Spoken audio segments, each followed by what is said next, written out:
स्वागत है आप सभी का हमारे चैनल पर। पिछली वीडियो में हमने मेले एवं महोत्सव वाला जो चैप्टर था उसके प्रश्न पूरे कर लिए थे। आज की इस वीडियो के माध्यम से हम अपना नया टॉपिक त्योहार प्रारंभ करने जा रहे हैं। तो आइए इसकी शुरुआत करते हैं अपने पहले प्रश्न के साथ। शक संवत के अनुसार 22 जून तथा 23 जुलाई के मध्यकाल के काल को किस माह के रूप में जाना जाता है? आपके ऑप्शन हैं यहाँ पर। पहला आषाढ़, दूसरा भाद्रपद, तीसरा चैत्र और चौथा पौष। तो इसका सही उत्तर है ऑप्शन नंबर 1।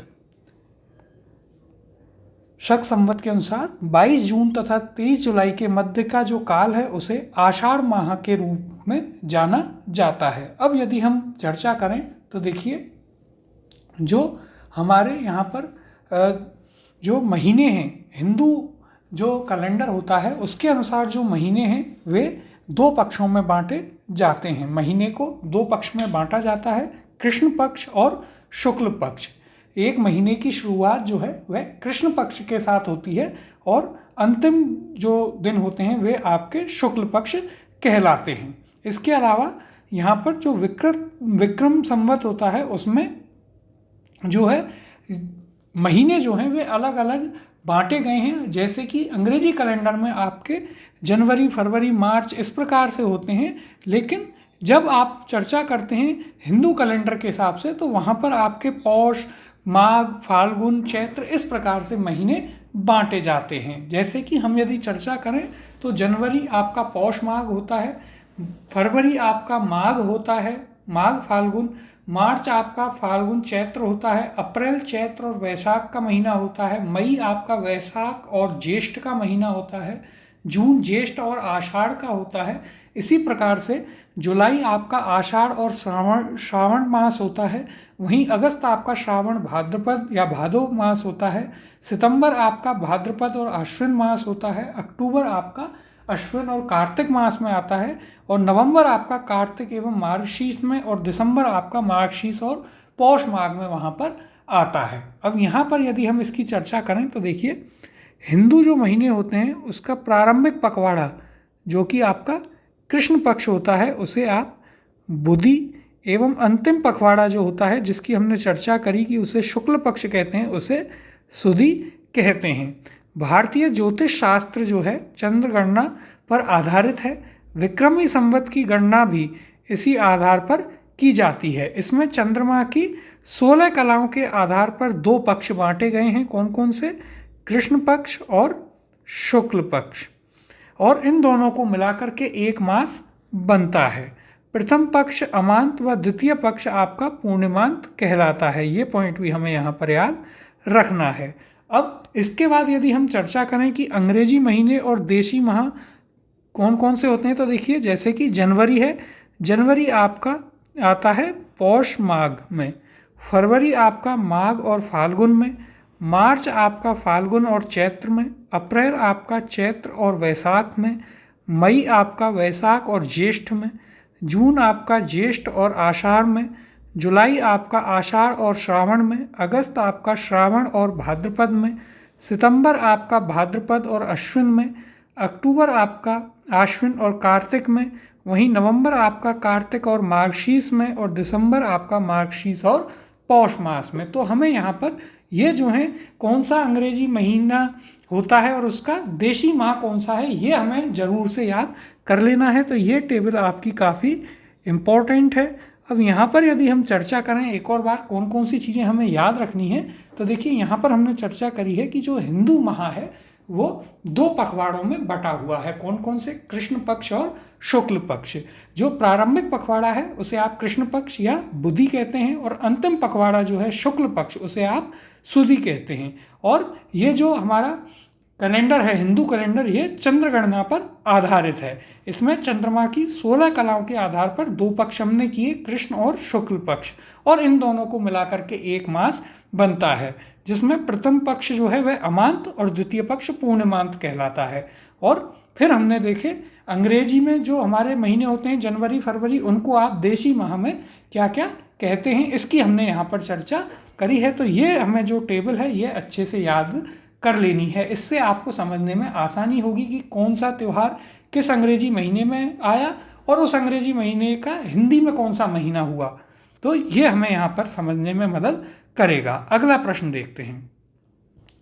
राजस्थान में त्योहारों का आगमन किस त्योहार से माना जाता है? ऑप्शन है आपके पास, पहला वैशाख तीज, दूसरा श्रावण तीज, तीसरा भाद्रपद तीज और चौथा ज्येष्ठ तीज। इसका सही उत्तर है ऑप्शन नंबर 2। राजस्थान में त्योहारों का आगमन जो है वह श्रावण तीज से माना जाता है, जिसे आप छोटी तीज भी कहते हैं। श्रावण तीज या फिर इसे आप छोटी तीज भी कहते हैं। तो इससे जो है राजस्थान में आगमन माना जाता है किसका?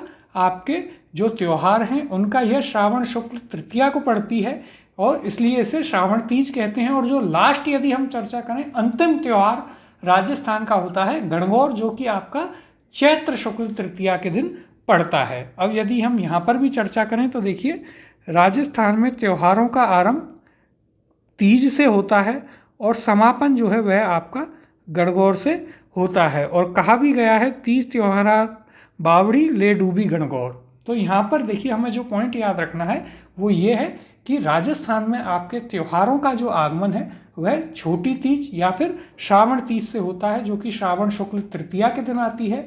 और अंतिम त्यौहार राजस्थान का गणगौर होता है, जो कि चैत्र शुक्ल तृतीया के दिन आता है। ये चीज़ हमें यहाँ पर याद रखनी है। और यदि हम बात करें छोटी तीज की, तो सबसे प्रसिद्ध छोटी तीज आपके जयपुर की है और यह पति पत्नी के प्रेम का त्यौहार है। तो ये चीज़ भी हमें यहाँ पर याद रखनी है कि सब जो छोटी चीज़ है वह कहाँ की प्रसिद्ध है। तो यह आपके जयपुर की छोटी तीज जो है वह सबसे ज़्यादा प्रसिद्ध है। अगला प्रश्न है, राजस्थान में त्योहारों की शुरुआत श्रावणी तीज से होती है और अंत किससे होता है? ऑप्शन है इसके, पहला हरियाली तीज से, दूसरा चतड़ा चौथ से, तीसरा शीतला अष्टमी से और चौथा गणगौर से। इसका सही उत्तर है ऑप्शन नंबर 4। गणगौर से जो है राजस्थान में त्योहारों का अंत होता है, जिसकी हमने अभी चर्चा करी थी कि शुरुआत जो है वह आपकी छोटी तीज या फिर श्रावणी तीज से होती है, लेकिन जो अंत होता है सभी त्योहारों का वह आपके किससे होता है? तो वो होता है आपके गणगौर से, जो कि आपके यदि हम चर्चा करें कब पड़ती है, तो वो पड़ती है जो आपकी गणगौर है ये आती है आपके चैत्र शुक्ल तृतीया के दिन आपकी गणगौर यहाँ पर आती है। और यदि हम चर्चा करें गणगौर की, तो देखिए गणगौर जो है जयपुर और उदयपुर की गणगौर जो है काफ़ी प्रसिद्ध है। इस उदयपुर की जो आपकी गणगौर है उसका वर्णन जेम्स टॉड ने काफ़ी अच्छे से किया है और सर्वाधिक जो लोकगीत हैं वे जो हैं आपके गणगौर के ऊपर ही बनाए गए हैं राजस्थान में। तो गणगौर जो है यह कहाँ की फेमस है या प्रसिद्ध है? तो गणगौर आपकी प्रसिद्ध है जयपुर और इसके साथ साथ उदयपुर की। इन दो जगह की गणगौर काफ़ी प्रसिद्ध है। अगला प्रश्न है, वर्ष प्रतिपदा मनाया जाता है। ऑप्शन है इसके, पहला चैत्र कृष्ण एकम को, दूसरा कार्तिक पूर्णिमा को, तीसरा ऑप्शन है मकर संक्रांति को और चौथा ऑप्शन है यहाँ पर चैत्र शुक्ल एकम को। इसका सही उत्तर है ऑप्शन नंबर 4। चैत्र शुक्ल एकम के दिन जो है आपका ये नववर्ष जो है वह मनाया जाता है, या इसे आप जो है वर्ष प्रतिपदा भी कहते हैं या बसंत नवरात्र भी इसे कहा जाता है। यह आपके चैत्र शुक्ल एकम को मनाया जाता है।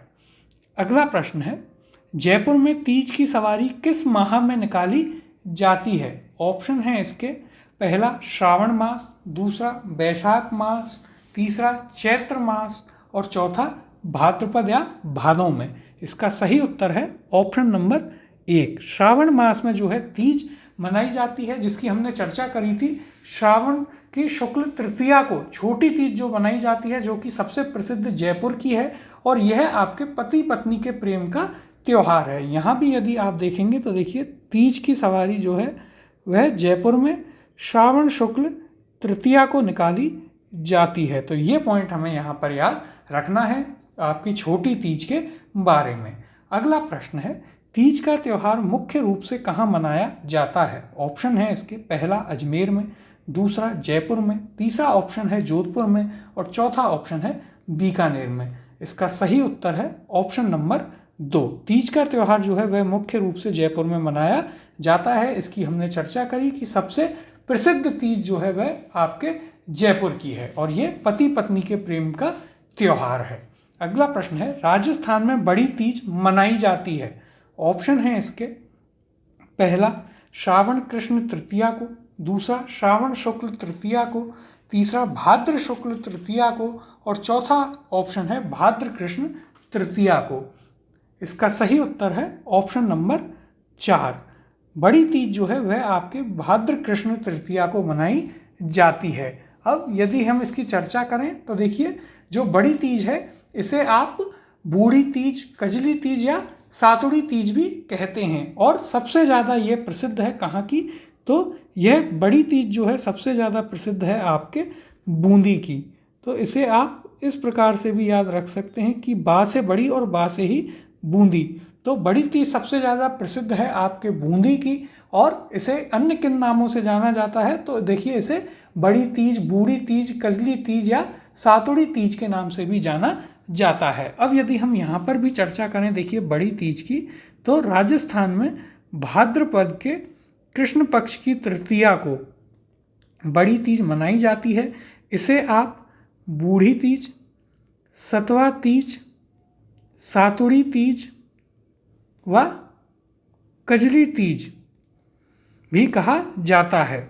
इस दिन स्त्रियां जो हैं वे व्रत रखती हैं और चंद्रोदय होने पर अर्घ्य देकर सातु का भोजन करती हैं। तो हमें यहाँ पर जो पॉइंट याद रखने हैं बड़ी तीज के बारे में, तो सबसे पहला पॉइंट याद रखना है कि बड़ी तीज आपके भाद्रपद कृष्ण तृतीया को आती है।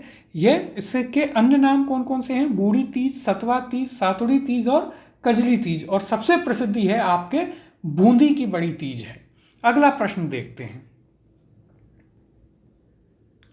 राजस्थान में बूढ़ी तीज मनाई जाती है। ऑप्शन है आपके पास, पहला भाद्रपद कृष्ण तृतीया को, दूसरा ऑप्शन है श्रावण कृष्ण तृतीया को, तीसरा है भाद्रपद शुक्ल तृतीया को और चौथा ऑप्शन है श्रावण शुक्ल तृतीया को। इसका सही उत्तर है ऑप्शन नंबर 1, भाद्रपद कृष्ण तृतीया को मनाई जाती है आपकी बूढ़ी तीज, जिसे आप कजली तीज या सातुड़ी तीज के नाम से भी जानते हैं और सबसे फेमस है ये बूंदी की। अगला प्रश्न है, कजली तीज जिसे सातुड़ी तीज भी कहते हैं किस माह में मनाई जाती है? ऑप्शन है इसके, पहला भाद्रपद कृष्ण अष्टमी को, दूसरा भाद्रपद कृष्ण तृतीया को, तीसरा चैत्र कृष्ण अष्टमी को और चौथा कार्तिक पूर्णिमा को। इसका सही उत्तर है ऑप्शन नंबर 2, भाद्रपद कृष्ण तृतीया को मनाई जाती है आपकी बड़ी तीज या बूढ़ी तीज, या फिर जिसे आप कजली और सातुड़ी तीज भी कहते हैं। तो देखिए, प्रश्नों के माध्यम से हम जो है इतने सारे त्यौहार हैं, इन्हें एक साथ याद करना मुश्किल है, लेकिन इन प्रश्नों में आप बार बार उन चीज़ों को जब रिपीट करेंगे तो आपको ये अच्छे से याद हो जाएंगे। अगले प्रश्न की ओर चलते हैं, राजस्थान में कहाँ का कजली तीज का त्यौहार एवं मेला प्रसिद्ध है? ऑप्शन है इसके, पहला पुष्कर का, दूसरा बारां का, तीसरा ऑप्शन है बांसवाड़ा का और चौथा बूंदी का। तो हमने अभी चर्चा करी थी, राजस्थान में बूंदी की बड़ी तीज या कजली तीज जो है वह सबसे ज़्यादा प्रसिद्ध है। ऑप्शन नंबर 4 बूंदी इसका सही उत्तर होगा। अगला प्रश्न है, छोटी तीज का त्यौहार हिंदू पंचांग के अनुसार किस माह में मनाया जाता है? ऑप्शन है इसके, पहला चैत्र माह में, दूसरा श्रावण मास में, तीसरा भाद्रपद में और चौथा कार्तिक में। इसका सही उत्तर है ऑप्शन नंबर 2, श्रावण मास की तृतीया को जो है छोटी तीज मनाई जाती है और कब, तो वह उसके शुक्ल पक्ष में। लेकिन जो आपकी बड़ी तीज है वह कब मनाई जाती है? तो बड़ी तीज आपकी मनाई जाती है भाद्रपद मास की कृष्ण तृतीया को। और छोटी तीज के बारे में हम पहले भी चर्चा कर चुके हैं कि यह पति पत्नी के प्रेम का त्यौहार है और सबसे प्रसिद्ध छोटी तीज जो है वह जयपुर की है। अब यहाँ भी यदि हम चर्चा करें छोटी तीज पर, तो देखिए छोटी तीज जो है वह प्रतिवर्ष श्रावण शुक्ल तृतीया को मनाई जाती है। इस दिन कुंवारी लड़कियां व नवविवाहिता लहरिया पहनकर श्रृंगार करती हैं। जनसाधारण में इसे हरियाली तीज के नाम से भी जाना जाता है। और जयपुर एवं शेखावाटी की तीज की सवारी काफ़ी प्रसिद्ध है। तो देखिए ये काफ़ी इम्पोर्टेंट फैक्ट्स हैं यहाँ पर जो आपको याद रखने हैं छोटी तीज से संबंधित। तो क्या क्या पॉइंट हमें यहाँ पर याद रखने हैं? तो पहला पॉइंट है कि यह कब मनाई जाती है, तो यह आपके श्रावण शुक्ल तृतीया को मनाई जाती है। इस दिन यह, जैसे कि हमने चर्चा करी, पति पत्नी के प्रेम का त्यौहार है। तो यहाँ पर नवविवाहिताएं या जो कुंवारी लड़कियां हैं वे लहरिया पहनकर श्रृंगार करती हैं। और इसका दूसरा नाम हरियाली तीज भी है। सबसे प्रसिद्ध यह जयपुर की है और इसके अलावा शेखावाटी की भी छोटी तीज की सवारी जो है काफ़ी प्रसिद्ध है। अगला प्रश्न है, हरियाली तीज मनाई जाती है। ऑप्शन है आपके पास श्रावण शुक्ल तृतीया को, दूसरा है भाद्रपद शुक्ल तृतीया को, तीसरा ऑप्शन है श्रावण कृष्ण तृतीया को और चौथा ऑप्शन है भाद्रपद कृष्ण तृतीया को। तो देखिए इसका सही उत्तर है ऑप्शन नंबर 1, श्रावण शुक्ल तृतीया के दिन मनाई जाती है आपके हरियाली तीज या छोटी तीज जिसे कहा जाता है। और इसी से राजस्थान में जो है त्योहारों की शुरुआत होती है। अगला प्रश्न है, राजस्थान में स्त्रियों द्वारा लहरिया किस अवसर पर पहना जाता है? ऑप्शन है आपके पास, पहला सावनी तीज पर, दूसरा कजली तीज पर, तीसरा आखा तीज पर और चौथा रामनवमी पर। इसका सही उत्तर है ऑप्शन नंबर 1, सावनी तीज जो है या फिर छोटी तीज भी जिसे कहा जाता है या श्रावणी तीज, उस दिन जो है स्त्रियों द्वारा लहरिया पहना जाता है। अगला प्रश्न देखते हैं, राजस्थान के कौन से क्षेत्र में चैत्र शुक्ल पंचमी को गुलाबी गणगौर मनाई जाती है?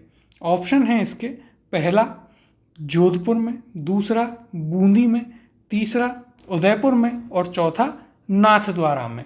इसका सही उत्तर है ऑप्शन नंबर 4, नाथद्वारा में जो है आपके चैत्र शुक्ल पंचमी के दिन गुलाबी गणगौर वहाँ पर मनाई जाती है। ये हमें यहाँ पर याद रखना है। अब यदि हम चर्चा करें यहाँ पर, तो देखिए इसे जो गुलाबी गणगौर है इसे आप चूनड़ी गणगौर के नाम से भी जानते हैं और यह आपके नाथद्वारा में मनाई जाती है।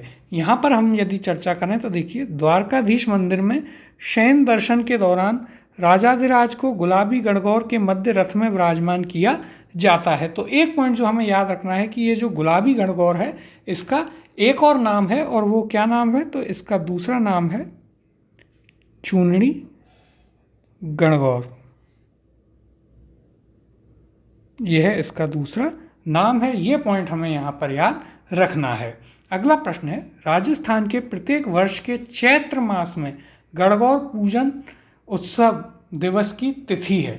ऑप्शन है इसके, पहला शुक्ल पक्ष तृतीया, दूसरा कृष्ण पक्ष तृतीया, शुक्ल पक्ष चतुर्थी और कृष्ण पक्ष चतुर्थी। इसका सही उत्तर है ऑप्शन नंबर 1, शुक्ल पक्ष तृतीया जो है वह इसका सही उत्तर होगा। राजस्थान में प्रत्येक वर्ष के चैत्र मास में गणगौर पूजन जो है वह आपका शुक्ल पक्ष तृतीया के दिन किया जाता है, जिसकी हमने पूर्व में चर्चा करी कि ये जो गणगौर है यह राजस्थान का अंतिम त्यौहार होता है।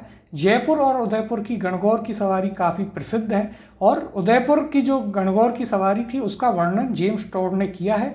सर्वाधिक लोकगीत जो हैं वे आपके गणगौर के ऊपर गाए गए हैं या लिखे गए हैं। अब यहाँ पर यदि हम चर्चा करें तो देखिए महादेव यानी कि शिव और पार्वती का प्रतीक गणगौर त्यौहार पार्वती के गौने के सूचक के रूप में होली से लगभग 15 दिन बाद 18 दिन तक चैत्र कृष्ण प्रथमा से चैत्र शुक्ल तृतीया तक मनाया जाता है। राजस्थान में स्त्रियां गणगौर पूजते समय अपने सुहाग के अमर होने तथा भाई के चिरायु होने का वर मांगती हैं। जैसलमेर में गणगौर पर केवल गवर की पूजा की जाती है और ईसर की पूजा नहीं की जाती है। यह यहाँ पर महत्वपूर्ण पॉइंट है जो कि हमें याद रखना है। इसके अलावा तथा यहाँ गणगौर की सवारी चैत्र शुक्ल तृतीया के स्थान पर चैत्र शुक्ल चतुर्थी को निकाली जाती है। गणगौर का त्यौहार राजस्थान में सबसे अधिक गीतों वाला त्यौहार है जिसे सौभाग्य तृतीया के रूप में भी माना जाता है। तो देखिए ये कुछ इम्पोर्टेंट पॉइंट हैं गणगौर के त्यौहार के बारे में जो हमें यहाँ पर याद रखने हैं। क्या क्या पॉइंट हमें याद रखने हैं? तो पहला कि यह किससे संबंधित है।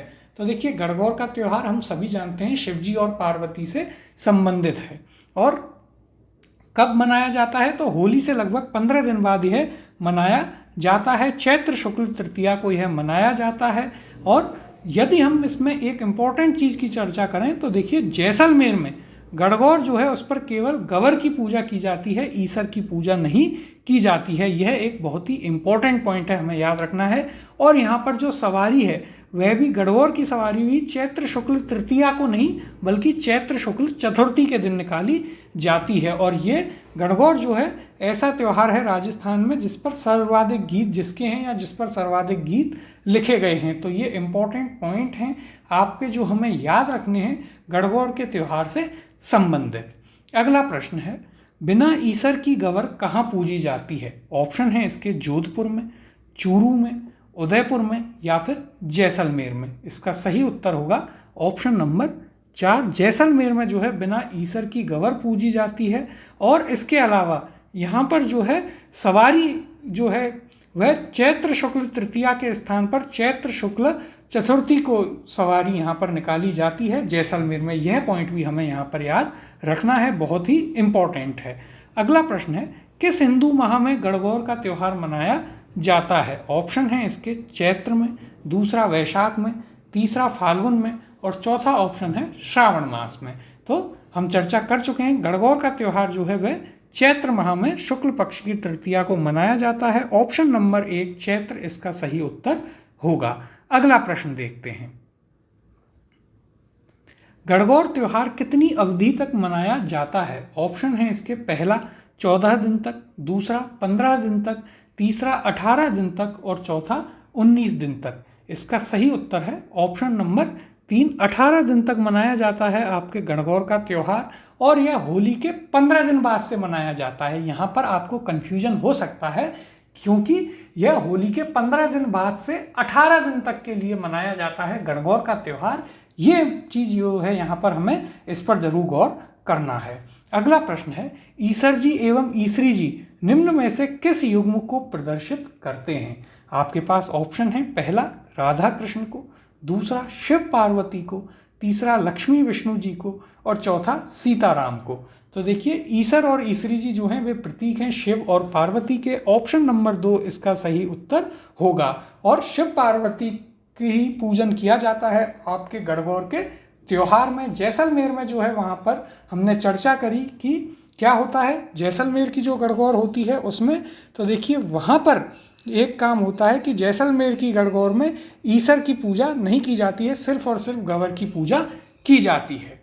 अगला प्रश्न है, निम्नलिखित में से कौन सा राजस्थान का वह प्रसिद्ध पर्व है जिसमें विवाहित और अविवाहित स्त्रियां शिव और पार्वती की मूर्तियों की पूजा करती हैं? ऑप्शन है यहाँ पर, पहला वट पूर्णिमा पर, दूसरा तीज पर्व पर, तीसरा हरियाली अमावस्या पर और चौथा गणगौर उत्सव पर। इसका सही उत्तर है ऑप्शन नंबर 4, गणगौर उत्सव जो है उस पर विवाहित और अविवाहित दोनों ही स्त्रियां जो हैं आपके शिवजी और पार्वती की पूजा करती हैं, जिसमें विवाहित स्त्रियां जो हैं वे अपनी पति की लंबी उम्र के लिए एवं जो अविवाहित स्त्रियां हैं वे अपने भाई की लंबी उम्र के लिए ये पूजा करती हैं। अगले प्रश्न की ओर चलते हैं, गणगौर के अवसर पर होली की राख से बने केक या पिंडिया की किसके अंकुर के साथ पूजा की जाती है? ऑप्शन है यहाँ पर, पहला चावल के साथ, दूसरा बाजरे के साथ, तीसरा जौ के साथ और चौथा मकई के साथ। तो इसका सही उत्तर है ऑप्शन नंबर 3, जौ के साथ जो है यहाँ पर पूजा की जाती है। अगला प्रश्न है, धींगा गणगौर मेला कहाँ मनाया जाता है? ऑप्शन है इसके, पहला जयपुर में, दूसरा जोधपुर में, तीसरा बीकानेर में और चौथा उदयपुर में। तो देखिए, इसका सही उत्तर है आपका ऑप्शन नंबर 2, जोधपुर में जो है धींगा गणगौर मेला मनाया जाता है। अब यहाँ पर यदि हम इसकी चर्चा करें धींगा गवर की, तो देखिए, जोधपुर नगर में प्रतिवर्ष होली के एक पखवाड़े बाद चैत्र शुक्ल तृतीया को गणगौर का विसर्जन किया जाता है और उसके बाद वैशाख कृष्ण पक्ष की तृतीया तक धींगा गवर की पूजा होती है। तो ये पॉइंट हमें याद रखना है कि जब गणगौर का विसर्जन किया जाता है तो उसके बाद वैशाख की जो कृष्ण पक्ष की तृतीया होती है तब तक धींगा गवर की पूजा होती है। अब आगे देखें तो देखिए गवर के साथ ईसर यानी कि भगवान शिव, गजानन, कुकड़ माकड़ तथा उसके 4 बच्चों की पूजा सुहागिनों के साथ विधवा महिलाएं भी करती हैं। इसके अलावा पूजा के अंतिम दिन अर्थात वैशाख कृष्ण तृतीया को धींगा गवर का राती जगा और भोलावनी होता है। इस अवसर पर महिलाएं जो हैं वे बैतमार मेला आयोजित करती हैं। इसके अलावा यदि हम आगे चर्चा करें तो देखिए महिलाएं कई तरीके के स्वांग भरकर हाथ में लकड़ी लेकर चलती हैं तथा मार्ग में आने वाले पुरुषों पर लाठी का हल्का वार करती हैं।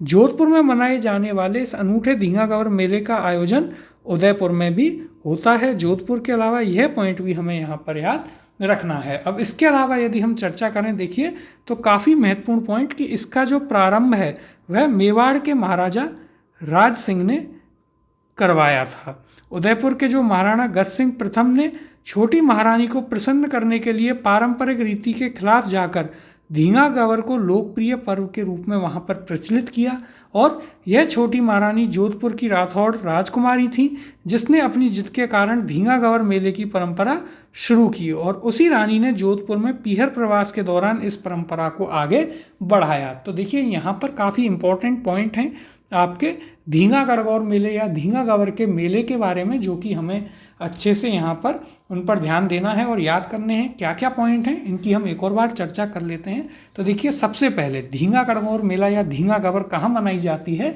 तो ये आपके जोधपुर और उदयपुर दोनों जगह पर मनाई जाती है। इसका कारण क्या है तो देखिए जो मेवाड़ के राणा थे, जो मेवाड़ के महाराणा गज सिंह प्रथम थे, उनकी जो छोटी रानी थी जो कि राजकुमारी थी कहाँ की, जोधपुर की, उन्हें प्रसन्न करने के लिए उन्होंने उदयपुर में यह प्रारंभ करवाया और बाद में उन्हीं रानी ने आगे जाकर इस धींगा गवर को जोधपुर में भी प्रारंभ करवाया। तो ये इसका कारण था।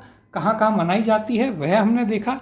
कब मनाई जाती है तो देखिए जब आप गणगौर का विसर्जन कर देते हैं तो उसके बाद वैशाख कृष्ण की तृतीया को धींगा गवर की पूजा होती है और इसमें जो है सुहागिनों के साथ विधवा महिलाएं भी यहाँ पर पूजा करती हैं। और जब पूजा का अंतिम दिन होता है उस दिन महिलाएं जो हैं बेंतमार मेला भी आयोजित करती हैं जिसमें वे कई तरीके के स्वांग भरकर और हाथों में लकड़ी लेकर चलती हैं और रास्ते में जो भी पुरुष आते हैं उन पर उस लकड़ी से हल्का सा वार करती हैं। और यदि हम बात करें कि इसका प्रारंभ जो है किसके द्वारा तो मेवाड़ के महाराजा राज सिंह के द्वारा करवाया गया था। ये पॉइंट जो हैं यहाँ पर काफ़ी इम्पोर्टेंट हैं जो हमें याद रखने हैं धींगा गवर मेले के बारे में।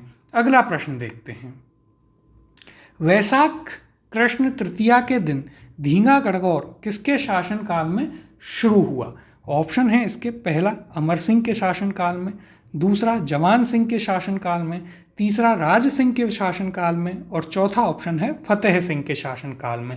इसका सही उत्तर है ऑप्शन नंबर 3, राज सिंह के शासनकाल में यह प्रारंभ हुआ था।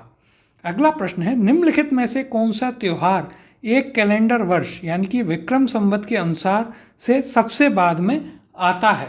ऑप्शन है आपके पास, पहला होली, दूसरा गणगौर, तीसरा ऑप्शन है यहाँ पर रक्षाबंधन और चौथा ऑप्शन है आपके पास कृष्ण जन्माष्टमी। इसका सही उत्तर है आपका ऑप्शन नंबर 1, होली जो है वह एक कैलेंडर वर्ष के अनुसार सबसे बाद में आने वाला त्यौहार है। और यदि हम चर्चा करें राजस्थान का अंतिम त्यौहार तो वह कौन सा है? वह है आपका गणगौर और पहला त्यौहार है आपका छोटी तीज। अगला प्रश्न है अजमेर जिले का कौन सा स्थान कोड़ामार होली उत्सव हेतु प्रसिद्ध है? इसके ऑप्शन देखते हैं तो इसके ऑप्शन है, पहला भिनाय, दूसरा किशनगढ़, तीसरा नसीराबाद और चौथा सांभर।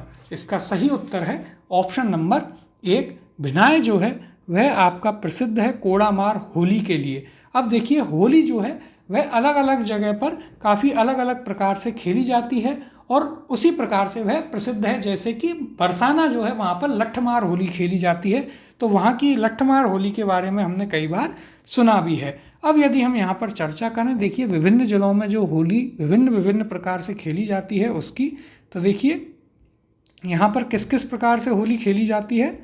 तो देखिए लठमार होली, राजस्थान में भी लठमार होली होती है। कहाँ पर? तो यह आपके श्री महावीर जी करौली में। फिर पत्थरमार होली या फिर ईलोजी की सवारी, यह आपके बाड़मेर में होती है। फिर कोड़ामार होली, यह आपके भिनाय अजमेर या केकड़ी में। फिर देवर भाभी होली आपके ब्यावर में। अंगारों की होली केकड़ी में। दूध दही की होली नाथद्वारा राजसमंद में होती है। फूलों की होली आपकी गोविंद देव जी मंदिर जयपुर में होती है, जो कि काफ़ी फेमस भी है। इसके अलावा यदि हम बात करें तो भगोरिया होली मेवाड़ आदिवासियों द्वारा खेली जाती है। वहीं गोबर के कंडों से होली आपके गलियाकोट डूंगरपुर में खेली जाती है।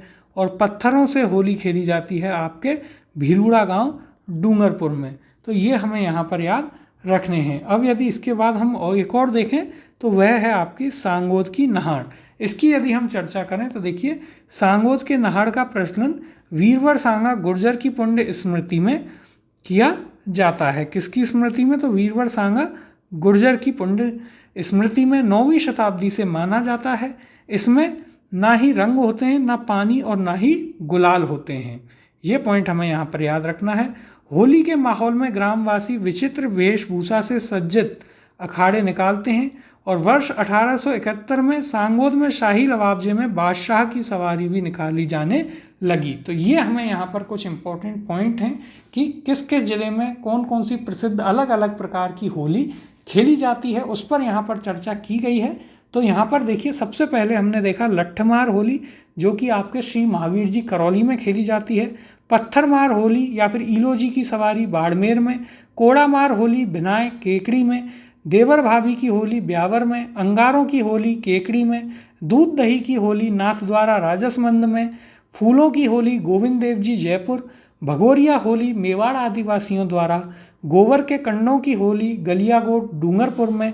और पत्थरों से होली खेलने की परंपरा आपके भीलूड़ा गांव डूंगरपुर में है। इसके अलावा हमने चर्चा करी सांगोद के नहाड़ की, तो यह किसकी याद में? तो देखिए, सबसे इंपॉर्टेंट चीज़ यह वीरवर सांगा गुर्जर की पुण्यतिथि की याद में जो है स्मृति में यह 9वीं शताब्दी से जो है मनाई जा रही है। इसमें ना तो कोई रंग होता है, ना कोई गुलाल और ना ही पानी का प्रयोग किया जाता है। इसमें विचित्र वेशभूषा में ग्रामवासी जो है अपने अपने अखाड़े निकालते हैं। और इसमें 1871 से बादशाह की सवारी को भी इसमें शामिल कर लिया गया था। तो ये हमें होली के बारे में कुछ इंपॉर्टेंट पॉइंट हैं जो कि हमें याद रखने हैं। पूछा जा सकता है कि इस प्रकार की होली किस जिले की या किस स्थान की प्रसिद्ध है। अगला प्रश्न है, निम्न में से कौन सा स्थान पत्थरमार होली के लिए प्रसिद्ध है? ऑप्शन है आपके पास, पहला भरतपुर, दूसरा ब्यावर, तीसरा बाड़मेर और चौथा महावीर जी। इसका सही उत्तर है ऑप्शन नंबर 3। बाड़मेर जो है वह प्रसिद्ध है आपके पत्थरमार होली के लिए। इसकी हमने चर्चा करी। ईलोजी की सवारी निकलती है बाड़मेर में, पत्थरमार होली उस दिन खेली जाती है। अगला प्रश्न देखते हैं, सुमेलित कीजिए। तो देखिए, एक तरफ स्थान है और दूसरी तरफ आपको होली दी गई है, तो हमें किस प्रकार की होली किस स्थान पर खेली जाती है वह हमें यहाँ पर सुमेलित करना है। तो पहले हम स्थान देख लेते हैं, महावीर जी, भिनाय, सांगोद और बाड़मेर। अब होली का प्रकार देख लेते हैं। तो देखिए, कोड़ामार होली, पत्थरमार होली, लट्ठमार होली और नहाड़। अब इन्हें हम यहाँ पर सुमेलित करते हैं। तो देखिए, महावीर जी में खेली जाती है आपकी लट्ठमार होली, तो यह आपका 3 से मैच होगा। भिनाय जो है आपका, भिनाय में आप खेलती जाती है कोड़ामार होली, यह आपका 1 से मैच होगा। सांगोद, यहाँ पर नहाड़ होती है, सांगोद की नहाड़ हमने अभी चर्चा करी, सांगा गुर्जर की स्मृति में, यह 4 से मैच होगा। और बाड़मेर में खेले जाती है आपकी पत्थरमार होली, जो कि आपका 2 से मैच होगा। तो यहाँ पर हमारा जो कूट बन रहा है वह कौन सा बनता है? तो ये बनता है 3, 1, 4 और 2, जो कि आपका ऑप्शन नंबर 4 में है। A3, B1, C4, D2, option number 4 इसका सही उत्तर होगा। अगला प्रश्न है, राजस्थान का कौन सा स्थान होली पर्व के अवसर पर ईलोजी की सवारी के लिए जाना जाता है? इसके ऑप्शन है, पहला बूंदी, दूसरा बाड़मेर, तीसरा जैसलमेर और चौथा बीकानेर। तो देखिए, ईलोजी की सवारी या पत्थरमार होली जो है वह आपकी खेली जाती है बाड़मेर में। ऑप्शन नंबर 2 बाड़मेर इसका सही उत्तर होगा। अगले प्रश्न की ओर चलते हैं, नेवलों की पूजा किस दिन की जाती है? इसके ऑप्शन हैं यहाँ पर, पहला गुरु पूर्णिमा के दिन, दूसरा निडरी नवमी के दिन, तीसरा योगिनी एकादशी के दिन और चौथा नेवला अष्टमी के दिन। इसका सही उत्तर है आपका ऑप्शन नंबर 2। निडरी नवमी के दिन जो है आपके पूजा की जाती है किसकी? तो नेवलों की पूजा जो है वह निडरी नवमी के दिन की जाती है। अब यदि हम इसकी चर्चा करें तो देखिए यह श्रावण मास की जो नवमी आती है उस दिन पूजा की जाती है किसकी? नेवलों की। कृष्ण पक्ष में जो श्रावण मास की नवमी आती है। तो देखिए यहाँ भी यदि हम चर्चा करें निडरी नवमी के बारे में तो देखिए सर्पों के आक्रमण से बचने के लिए श्रावण नवमी को नेवलों की पूजा की जाती है जिसे निडरी नवमी के नाम से भी कहा जाता है। और किस पक्ष में यदि हम इसकी चर्चा करें, क्योंकि कृष्ण पक्ष और शुक्ल पक्ष 2 होते हैं हर माह में, तो यह आपके श्रावण मास की कृष्ण पक्ष की जो नवमी होती है उस दिन निडरी नवमी मनाई जाती है जिसमें नेवले की पूजा की जाती है। इससे पहले श्रावण मास के कृष्ण पक्ष की पंचमी को नाग पंचमी मनाई जाती है। तो आप इसे इस प्रकार से भी याद रख सकते हैं कि श्रावण मास में कृष्ण पक्ष में, क्यों कृष्ण पक्ष यानी कि काला, और उससे आप याद रख सकते हैं कि काला सांप जो है वह सबसे ज़्यादा जहरीला होता है, काला नाग जिसे बोलते हैं। तो पंचमी के दिन नाग पंचमी और नवमी के दिन निडरी नवमी जिस दिन नेवले की पूजा की जाती है। तो वहाँ से आप इसे इस प्रकार से याद रख सकते हैं। अगला प्रश्न है, करवा चौथ का व्रत मनाया जाता है। ऑप्शन है आपके पास, पहला श्रावण कृष्ण चतुर्थी के दिन, दूसरा चैत्र शुक्ल चतुर्थी के दिन, तीसरा है आपके पास कार्तिक कृष्ण चतुर्थी के दिन और चौथा है यहाँ पर वैशाख शुक्ल चतुर्थी के दिन। इसका सही उत्तर है ऑप्शन नंबर, यहाँ पर आंसर होगा ऑप्शन नंबर 3, कार्तिक कृष्ण चतुर्थी के दिन आपकी मनाई जाती है करवा चौथ। अब यदि हम इसकी चर्चा करें देखिए करवा चौथ की, तो देखिए प्रतिवर्ष कार्तिक कृष्ण चतुर्थी को स्त्रियां करवा चौथ का व्रत रखती हैं। यह माना जाता है कि इस व्रत के पालन से सौभाग्य और धन धान्य में वृद्धि होती है और स्त्रियां इस दिन चंद्रमा के उदय होने पर अर्घ्य देकर शाकाहारी भोजन करती हैं। इसके बारे में अधिकतर लोग जो हैं करवा चौथ के बारे में जानते हैं। तो हमें याद रखना है करवा चौथ कब पड़ता है, तो यह आपका कार्तिक कृष्ण चतुर्थी के दिन जो है आपका करवा चौथ मनाया जाता है। अगला प्रश्न है, सुहागिन औरतें अपने पति के स्वास्थ्य, दीर्घायु एवं मंगल कामना हेतु व्रत किस दिन करती हैं? ऑप्शन है आपके पास, पहला अहोई अष्टमी के दिन, दूसरा सातुड़ी तीज के दिन, तीसरा करवा चौथ के दिन और चौथा है तिल चौथ के दिन। तो इसका सही उत्तर है ऑप्शन नंबर 3, करवा चौथ के दिन जो है सुहागिन महिलाएं जो होती हैं वो अपने पति के स्वास्थ्य और दीर्घायु के लिए व्रत करती हैं। और ये कब पड़ता है, तो ये कार्तिक कृष्ण चतुर्थी के दिन आपका करवा चौथ मनाया जाता है। अगला प्रश्न देखते हैं अब, वैशाख शुक्ल तृतीया और श्रावण कृष्ण पंचमी को कौन से त्योहार पड़ते हैं? आपके पास ऑप्शन है, पहला बड़ी तीज और ऋषि पंचमी, दूसरा आखा तीज और नाग पंचमी, तीसरा छोटी तीज और बसंत पंचमी और चौथा ऑप्शन है गणगौर और रक्षाबंधन। तो देखिए हमने अभी थोड़ी देर पहले ही चर्चा करी थी कि श्रावण मास के कृष्ण पक्ष की पंचमी को नाग पंचमी पड़ती है।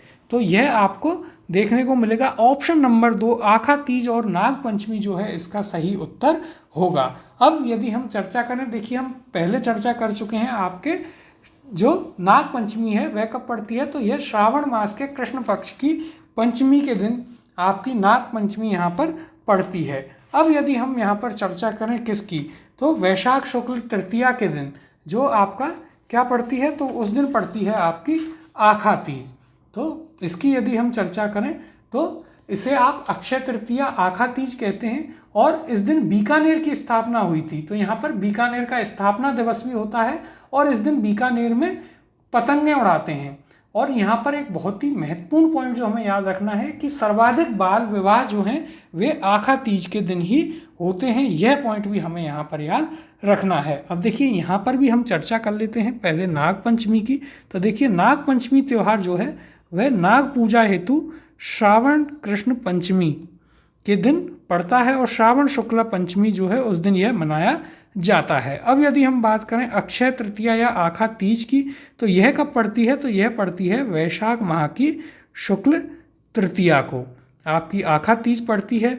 और इस त्यौहार के दिन किसान जो है 7 अन्नों, हल तथा बैल की पूजा करते हैं। तो यह पॉइंट भी हमें यहाँ पर याद रखना है। इसके अलावा इसलिए इसे आप कृषि पर्व भी कहते हैं। राजस्थान में इस दिन बहुत अधिक संख्या में बाल विवाह या अणभूत सावा होते हैं। यह पॉइंट भी हमें यहाँ पर याद रखना है, जिसकी हमने चर्चा करी थी। तो देखिए यहाँ पर हमने पहले बात करी नाग पंचमी की। तो नाग पंचमी जो है आपके श्रावण कृष्ण पक्ष की पंचमी के दिन मनाई जाती है, और श्रावण माह की कृष्ण पक्ष की नवमी के दिन जो है आपकी निडरी नवमी आती है या नेवला नवमी आती है, वो हम पहले चर्चा कर चुके हैं।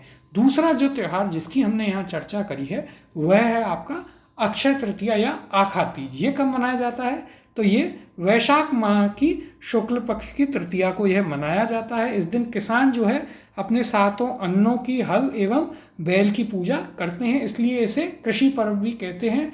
और एक और इम्पोर्टेंट पॉइंट जिसकी हमने चर्चा करी कि इस दिन राजस्थान में सर्वाधिक बाल विवाह होते हैं।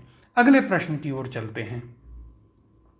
अक्षय तृतीया का त्यौहार कब मनाया जाता है? ऑप्शन है आपके पास, पहला वैशाख महीने के शुक्ल पक्ष की तृतीया को, दूसरा ज्येष्ठ महीने के शुक्ल पक्ष की तृतीया को, तीसरा वैशाख महीने के कृष्ण पक्ष की तृतीया को, और चौथा है आषाढ़ महीने के शुक्ल पक्ष की तृतीया को। तो हम चर्चा कर चुके हैं कि आखा तीज या अक्षय तृतीया आपके वैशाख माह के शुक्ल पक्ष की तृतीया को मनाया जाता है। ऑप्शन नंबर 1 इसका सही उत्तर होगा। और हमने चर्चा करी कि इसे अक्षय तृतीया या आखा तीज जो है इसे आप किस नाम से भी जानते हैं?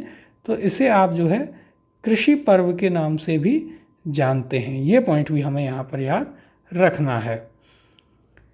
अगला प्रश्न है, निम्न में से विवाह के लिए राजस्थान का सबसे महत्वपूर्ण अभूत सावा कौन सा है? ऑप्शन है आपके पास, पहला शरद पूर्णिमा, दूसरा आखा तीज, तीसरा करवा चौथ, और चौथा निर्जला एकादशी।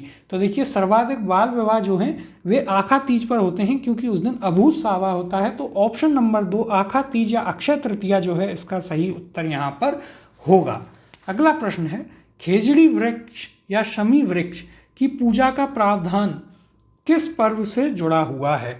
ऑप्शन है आपके पास, पहला गणगौर पर्व, दूसरा दीपावली पर्व, तीसरा दशहरा पर्व, और चौथा है यहाँ पर आपके पास पर्युषण पर्व। तो इसका सही उत्तर है ऑप्शन नंबर 3, दशहरा पर्व से जुड़ा हुआ है आपका खेजड़ी वृक्ष या शमी वृक्ष की पूजा करना। अब यदि हम चर्चा करें आपके दशहरा की, तो देखिए आश्विन माह के शुक्ल पक्ष की दशमी के दिन आपका दशहरा या विजयदशमी पड़ती है। इस दिन हथियारों की पूजा भी की जाती है, खेजड़ी के वृक्ष की भी पूजा की जाती है, और इस दिन नीलकंठ जो होता है उसके दर्शन जो है दशहरा के दिन काफ़ी शुभ माने जाते हैं। अब यदि देखिए हम यहाँ पर भी चर्चा करें आपके दशहरा या विजयदशमी की, तो देखिए यह त्यौहार प्रतिवर्ष आश्विन शुक्ल दशमी को मनाया जाता है। इस पर्व पर आप खेजड़ी वृक्ष की पूजा करते हैं, और जब यह क्यों मनाया जाता है वह हम सभी जानते हैं कि भगवान राम ने रावण का वध किया और लंका विजय इस दिन प्राप्त की थी। और यह जो त्यौहार है आपका देवी दुर्गा से भी जुड़ा हुआ है, क्योंकि नवरात्र के 10वें दिन यानी कि विजयदशमी के दिन माँ दुर्गा महिषासुर का वध कर महिषासुर मर्दिनी कहलाई थीं। और यदि हम बात करें सबसे ज़्यादा प्रसिद्ध कहाँ का मेला है राजस्थान में दशहरा का, तो कोटा जिले का दशहरा मेला जो है राजस्थान में वह सबसे ज़्यादा प्रसिद्ध है। अब यदि हम बात करें राजस्थान में पूजे जाने वाले वृक्ष कौन कौन से हैं, तो देखिए खेजड़ी यह आपका कब कब पूजा जाता है? तो खेजड़ी आपका दशहरा व जन्माष्टमी पर पूजा जाता है। पीपल का वृक्ष जो है वह प्रति शनिवार एवं ज्येष्ठ माह की पूर्णिमा के दिन पूजा जाता है।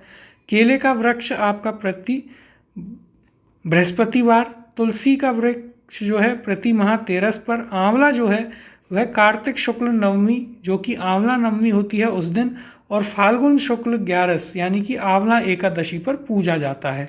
वहीं बड़ का वृक्ष जो है वह आपका ज्येष्ठ माह की अमावस्या के दिन पूजा जाता है। तो यहाँ पर कौन कौन से पॉइंट हैं जो हमें याद रखने हैं दशहरा के बारे में? तो देखिए पहला कि यह आपका आश्विन माह के शुक्ल पक्ष की दशमी के दिन पड़ता है दशहरा या विजयदशमी। इस दिन खेजड़ी वृक्ष की पूजा होती है, साथ में हथियारों की भी पूजा की जाती है।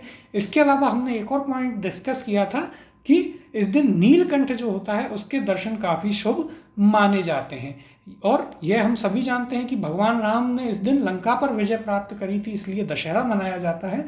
लेकिन इसके अलावा यह त्यौहार देवी दुर्गा से भी जुड़ा हुआ है, क्योंकि नवरात्रा के 10वें दिन जो है यानी कि विजयदशमी के दिन दुर्गा माँ ने महिषासुर का वध किया था, इसलिए यह उनसे भी जुड़ा हुआ है। और यदि हम बात करें राजस्थान में सबसे ज़्यादा प्रसिद्ध जो दशहरे का मेला लगता है तो वह आपके कोटा ज़िले में लगता है। और फिर हमने चर्चा करी राजस्थान में कौन कौन से वृक्ष पूजे जाते हैं, तो खेजड़ी, पीपल, केला, तुलसी, आंवला, बड़, ये जो है पूजे जाते हैं अलग अलग। जब इनके त्यौहार इनसे संबंधित होते हैं तब ये वृक्ष जो हैं पूजे जाते हैं। अगला प्रश्न देखते हैं। भाद्र मास के कृष्ण पक्ष की षष्ठी को मनाने वाला त्यौहार है। ऑप्शन है आपके पास यहाँ पर, पहला गणगौर, दूसरा उपछठ, तीसरा घुड़ला और चौथा है यहाँ पर फूलडोल। तो देखिए इसका सही उत्तर है आपके पास ऑप्शन नंबर 2। उपछठ जो है वह आपके भाद्रपद जो मास है उसके कृष्ण पक्ष की षष्ठी को मनाई जाती है। जो अब यदि हम चर्चा करें उपछठ, या इसे आप हल छठ भी कहते हैं और इसे बलराम जयंती के रूप में भी मनाते हैं। तो देखिए ये आपकी उपछठ या फिर इसे आप हल छठ के नाम से भी जानते हैं। इसके अलावा बलराम जयंती भी इस दिन मनाई जाती है। यह पॉइंट भी हमें यहाँ पर याद रखना है। यदि हम और चर्चा करें तो देखिए इस दिन क्या होता है, तो इस दिन जो कुंवारी कन्याएं हैं वे इसे मनाती हैं। वे पूरे दिन भर खड़ी रहती हैं और ना ही कुछ खाती हैं और शाम को जो है चंद्रमा देखकर वे अपना भोजन करती हैं। तो ये थे हमारे आज के प्रश्न। अब त्योहारों के जो अन्य प्रश्न हैं वो हम इससे अगली क्लास में कवर करेंगे। तो हमने यहाँ पर अपने त्यौहार जो हमारा चैप्टर चालू किया है उसके कुछ प्रश्न हमने यहाँ पर किए हैं।